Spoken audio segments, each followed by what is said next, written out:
Buenos días, te voy a mostrar cómo activar el modo ahorro de batería en VIVO X200.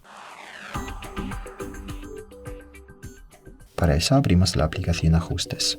Luego en Ajustes abrimos la pestaña Batería. Es una de las primeras de aquí. Bueno, batería. Y aquí podemos activar el modo ahorro de batería regular. En este caso el color de la batería cambia y desde aquí podemos desactivar el modo. Más abajo tenemos también el modo superahorro de batería. Así lo activamos, pulsamos aceptar. Y bueno, si quieres salir del modo superahorro hay que pulsar aquí arriba a la derecha este icono y pulsar salir. Y el modo ahorro de batería regular lo podemos activar también desde el centro de control. Sin necesidad de acceder a ajustes hay que buscar aquí el icono de ahorro de batería. Está aquí, entonces en un clic desde aquí podemos activar el modo y desactivarlo. Muchas gracias por ver el vídeo, te invito a comentar abajo, suscribirte al canal. Hasta luego.